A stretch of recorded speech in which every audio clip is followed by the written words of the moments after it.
He's Keegan Stiefel, Nesson.com. We're going to be talking some combine. So defensive backs and tight ends work out Friday, today. Quarterbacks, receivers, running backs work out on Saturday. Sunday, March 2nd, the biggest day of the year in the year of our Lord and Savior, 2025. Offensive line works out. The big boys. Not even the workouts, measuring the arms. That's right. Oh, we got to measure the arms. Yes. Got a bunch of physicals going on. Hey, it's Will awesome. Campbell doesn't want you to measure the arms too soon. Hoyo. Not soon enough, if you ask me. Yeah. So let's start it, though. Defensive backs, tight ends, they work out Friday. Yep. Keeks, who's a defensive back the Patriots should have their eye on in your eyes? Yeah, I think with what they're looking for, it's going to be a CB2, a guy who needs some versatility on the back end. So Denzel Burke out of Ohio State was the guy I went with. I want to know why he fell off so hard. Because 2 years ago, people were looking at him like the best corner in the draft. And then he went back to school trying to chase a championship. He got it, obviously, clearly, but he kind of fell down the depth chart a little bit. He wasn't out there guarding wide receiver ones for other schools. They kind of played a team defense where he didn't look like he was at his best. So I want to know during the combine when we see him test, we see him go through the individual drills, was that a matter of the scheme or was that just he's not physically up for it? We saw something similar with Shaun Wade, who came through the Patriots system. He was also at Ohio State where he went back to school. They moved him outside from being kind of a nickel corner, and his production fell off a cliff. So is it the same thing with Denzel Burke? I think we'll find out a lot when we see his testing numbers. We see everything come out this week. I like that. That's a guy you're saying to watch for because you're intrigued. It's not a guy I watch for because I love. Like, he's awesome. We know that already. He can be good, really good in press. And he's also good in man coverage, but can't get beaten. I wonder, full seriousness on this theory of cornerbacks from Ohio State. You would think if you're going against those wide receivers every day, you'd be absolute studs because you're going against the best of the best. Right. Cornerback's all a confidence position. And I wonder if just getting your butt beat every single day, one-on-ones, practice, and then on game days getting your butt beat again, just the mental confidence of these corners coming out of Ohio State doesn't check out. I'm just serious on that. I understand that, but also you look at LSU, and they're just wide receiver and DB factory, right? Facts. Their counter. cornerbacks are awesome. Yeah. So something better in the water. I do think maybe there's Louisiana. something there, though, because when Emeka Ibuka and Marvin Harrison and Jackson Smith and Jigba, and I could name 45 other guys in the last few years, he's guarded all of them, and I'm sure they've kicked his butt the entire time. Yeah. Trav, what about you for D-backs? Thank God. I couldn't wait till you guys came to me because you know exactly where I'm going. It's funny. All the scuttlebutt and the reports and this guy here and that guy there and this guy here. You know what's funny? It appears as though perhaps one Travis Hunter, who I've only been telling you both since college football season, belongs in New England. I remember saying, keep losing, Gerard Mayo. Not that you have a choice. It's all you know how to do as a coach. But keep losing so they can secure the number 1 pick and get Travis Hunter. Well, damn, man. They couldn't even get that right, could they? So here they are at 4. And all this time, because you guys are obsessed with mock drafts, I'm just like, you know what? He's not going to end up here. He's not going to end up here. And every time I look around, it appears as though Travis Hunter, he may be there at 4. That's exactly what I'm looking at this week. I don't need you to work out, dog. I need you at the podium doing what you're doing. You guys saw it. You saw the quotes. Oh, no, I'm playing 100% of the snaps. I'm playing corner and receiver. That's what makes you you. I love hearing that from Travis Hunter. This is why he's a Heisman Trophy winner. This is why he's done something that no one's ever done in college football history. How old is college football? Since the beginning of time. Travis Hunter's been doing things that no one's ever done before. I mean, Hercules looks at Travis Hunter. He's like, damn, I ain't never seen that. You got to take this kid at 4 if he's there. I don't need him to work out. Just be at the podium. Let me see how you handle everything. Interview. Let me see how you handle everything. This guy is a stud. If he's at 4 and you pass him, I will lose my mind. Patriots, don't overthink it. Just like Drake May. We knew he's the best quarterback on the board, and you took him. Good job. Handshake.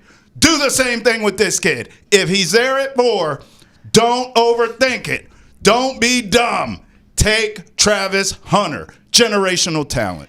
If the Patriots have Travis Hunter there at 4 and they pass on him, they're morons. And and Mike Vrabel's smart. Ryan Cowden's smart. Let's just end with Mike Vrabel. Mike Vrabel is smart. And he can say as much of affecting a quarterback, line of scrimmage talk. If Travis Hunter's there, you take him. Absolutely. Because a great cornerback duo helps affect the quarterback. Because if no one's getting open, that D-line and pass rush gets to him eventually. The defense rush, Your Honor. Yeah, he's a good football player. I don't know what else I can add It's to that. literally there's nothing to add to him at this point. Yeah, he's good. Keegs, you and I even chimed in of like the prospect fatigue that we could get with the Travis Hunter, where people are going to get so tired of talking about how amazing he is that they're just going to like find faults. They're going to say maybe he's not all that. You're going to build him up into something he's not. Yeah, he's the top prospect in this draft, in my opinion. Look, Kobe Bryant. I know I've been big on 6 foot 190 for the minimum for my defensive backs. This guy's 5'11", 171, but he's a ball hawk. He could play nickel and outside corner, which Mike Vrabel spoke about. That nickel position's really important. I know they have Marcus Jones. I say they should bring back Jonathan Jones. But this is a guy with his speed, how good he is in zone, excels in that, and is also good in man coverage when he was playing for Kansas. He's the one that slots back into that free safety role, controls a deep portion of the field, and that allows your guys, your best athletes, Kyle Duggar, Jabril Peppers, to play into the box, play where they're supposed to be. I think it's a guy that steps in as a corner, then down the road becomes that free safety.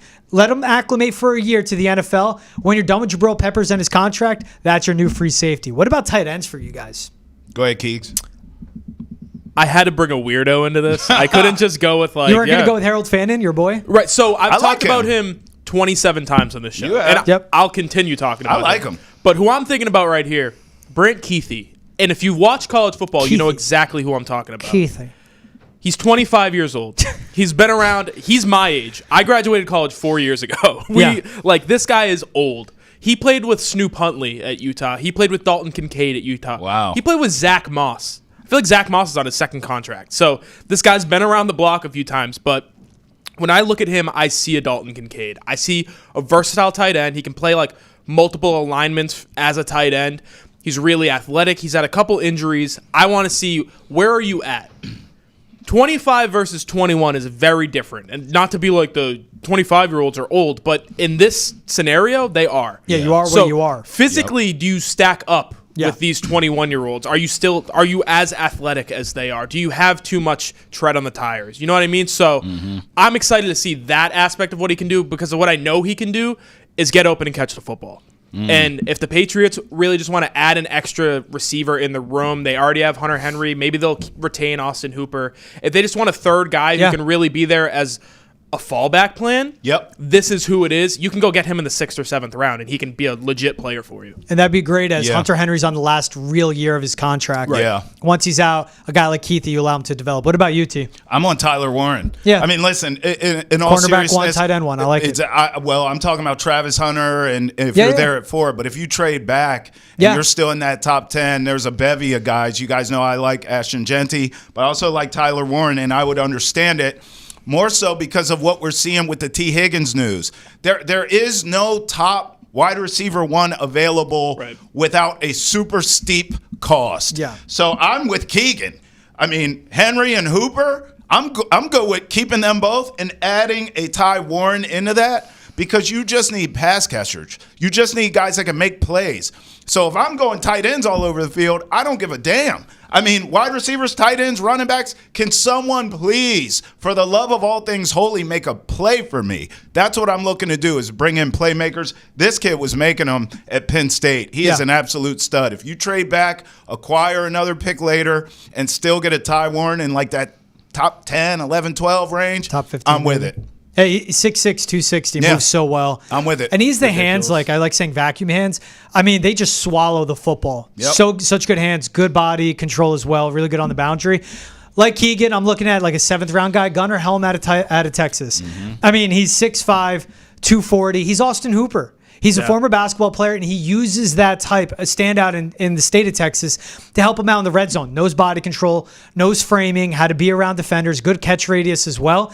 That's where I look at tight end. Tyler Warren's one of one. If he's staring you in the face, you're taking a weapon. But if they're looking at tight ends, a Helm or a Kuithe makes sense. Like, those guys are a tight end.